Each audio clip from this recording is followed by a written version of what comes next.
আসসালামু আলাইকুম। আজকের ভিডিওতে আমি আপনাদের আমার কাজের কিছু মুহূর্ত আপনাদের দেখাবো, সেই সাথে দক্ষিণ কোরিয়ার বাস্তব কিছু কথা আপনাদের মাঝে শেয়ার করব। এই ভিডিওটি দক্ষিণ কোরিয়াতে যারা নতুন আসতে যাচ্ছেন তাদের জন্য অনেক উপকারী হবে ইনশাল্লাহ। আমরা যখন দেশে বেকার থাকি তখন আমাদের মাথায় একটাই কাজ করে যে গড়িমসি ভাবে কোনোভাবে যদি আমরা বিদেশে যাইতে পারি তাহলে আমাদের লাইফটা অনেক সুন্দর হবে। কথা আসলেও সত্য, কিন্তু আমরা বিদেশে আসার পরে আমাদের মেন্টালিটি হয়ে যায় ভাই চেঞ্জ। তখন আমাদের মাথায় চিন্তা ভাবনা চলে আসে অনেক অনেক বেশি টাকা ইনকাম করতে হবে, প্রয়োজনে আমার এই কোম্পানি ছেড়ে দিয়ে ভালো একটা কোম্পানিতে যেতে হবে। কিন্তু আমাদের বোঝা উচিত আমরা যেমন আমাদের ভাগ্যকে ঘোরানোর জন্য বিদেশে আসি, ঠিক তেমনি আমাদের মালিকও কিন্তু তার ভাগ্যকে পরিবর্তন করার জন্য আমাদের নিয়ে আসে অনেক আশা করে। আমরা যদি আসার পরে তার কোম্পানিটা চেঞ্জ করে অন্য জায়গায় চলে যায় তাহলে এটা কিন্তু খুব ভালো দেখায় না। আমাদের এই কোম্পানি পরিবর্তন এবং বেশি বেশি টাকা ইনকামের নেশায় আমাদের আজকে এই দক্ষিণ কোরিয়ার শ্রম বাজারটা অনেকটাই বিপজ্জনক অবস্থায় আছে। 2019 সালে আমি প্রথম যখন দক্ষিণ কোরিয়াতে আসি তখন পর্যাপ্ত পরিমাণের কাজ ছিল। দক্ষিণ কোরিয়াতে মানুষ কাজ করে উঠতে পারতো না, এমনকি কর্মও খালি ছিল অনেক। কিন্তু বর্তমানে দক্ষিণ কোরিয়াতে পর্যাপ্ত পরিমাণ লোক, কারণ একটাই মাঝখানে আপনার করোনা ছিল। করোনার কারণ সময়ে দক্ষিণ কোরিয়াতে পর্যাপ্ত পরিমাণে কর্মী সংকট পড়ছিল এবং মালিকরা কিন্তু প্রচুর ভোগান্তি পাইছে, যার কারণে করোনা শেষে প্রচুর পরিমাণের লোক বিভিন্ন রকমের ভিসায়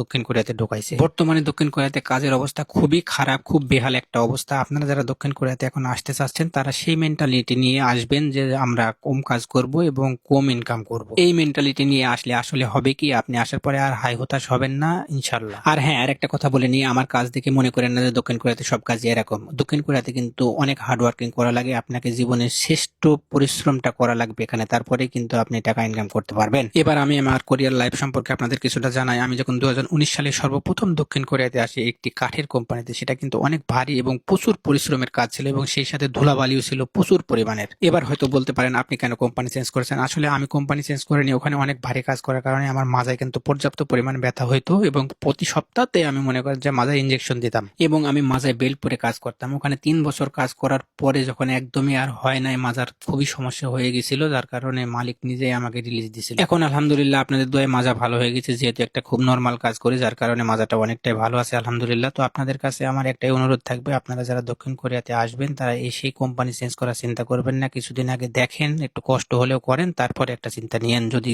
না হয় একবারে তখন চিন্তা ভাবনা করবেন। ভালো থাকবেন সবাই, ধন্যবাদ সবাইকে।